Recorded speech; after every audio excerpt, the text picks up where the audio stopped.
बार तो एक छोटा सा फंक्शन भी रखा था घर पे। सभी रिलेटिव्स और क्लोज फ्रेंड्स को बुलाया गया था। मानो पीरियड्स त्योहार जैसे लगने लगा था।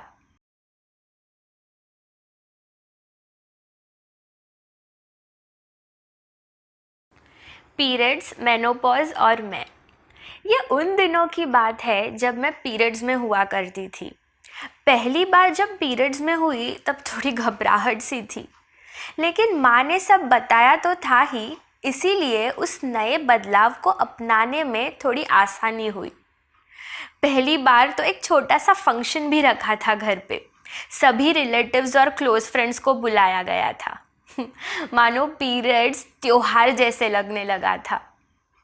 पर फिर ये हर रोज़ की कहानी होते गई। कभी मंदिर जाने से मुकरना पड़ता था, तो कभी घंटों बिस्तर पर हॉट बैग लिए पीठ दर्द से या पेट दर्द से बैठे रहना पड़ता था। बैग में सैनिटरी पैड कैरी करना मैंडेटरी सा हो गया था। एक बार तो मैं कॉलेज से घर आने निकली थी और प्लेटफॉर्म पर ट्रेन का इंतज़ार कर रही थी। मेरे आजू बाजू के लोग ना मुझे देखकर हंस रहे थे और कईयों के चेहरों पर तो छींथू वाले भाव थे। मुझे कुछ समझ नहीं आया। फिर एक लेडी ने आकर मुझे कहा कि आपकी पैंट पर रेड स्टेन आया है।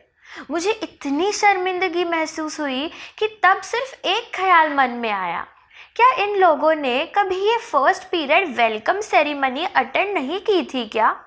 तब तो सारे बड़े खुश लगते हैं कि चलो अब बेटी बड़ी हो गई है। तो फिर ये लाल दाग हम एक्सेप्ट क्यों नहीं कर सकते? खैर, ये सब तो उन दिनों की बातें थी। अब तो पीरियड्स जाने ही वाले हैं। कभी 2-3 महीने बाद आते हैं तो कभी 4-5 महीने नहीं आते। Yes, I am menopausing. आजकल कभी भी कुछ भी होने लगता है।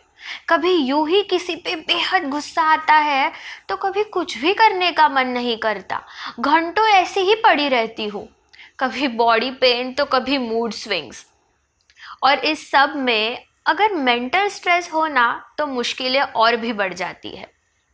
और मेरे फैमिली में सभी को तो यही लगता है कि तुझे अब क्या तकलीफ हो रही है, पीरियड्स गए हैं तो अच्छा ही है ना, हर महीने की तकलीफ तो छूटी।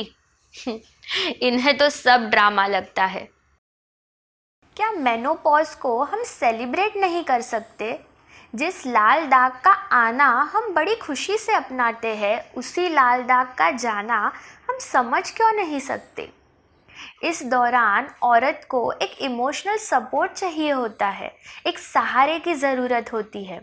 इसी बीच अगर उसकी फैमिली उसे समझ नहीं पाई तो उसके हेल्थ प्रॉब्लम्स और बढ़ जाते हैं। जो माँ अपने बच्चों की और अपने पति की हर बीमारी, उनके हर मूड स्विंग्स ज़िंदगी भर हंसते हुए निभाती है और सहन करती है, उसी माँ का हम इमोशनल सपोर्ट नहीं बन सकते? ये मेनोपॉज मानो तो कोई बीमारी से कम नहीं, लेकिन इसका एकमेव इलाज प्यार है।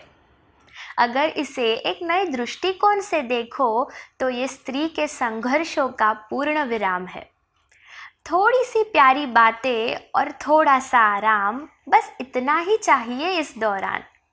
देखा जाए तो हम सभी इस दौर से कभी ना कभी गुजर चुके हैं। कभी मूड स्विंग्स तो कभी मेंटल स्ट्रेस का शिकार बन चुके हैं। उस वक्त वो दौर बड़ी आसानी से गुजर गया, क्योंकि माँ ने कभी ज़्यादा सहन करने ही नहीं दिया। पर अब हमारी बारी है। ये मेनोपॉज को, औरत की खुशी को पॉज ना होने देंगे। सभी फैमिली मेम्बर्स मिलकर इसकी जिम्मेदारी लेंगे। धन्यवाद।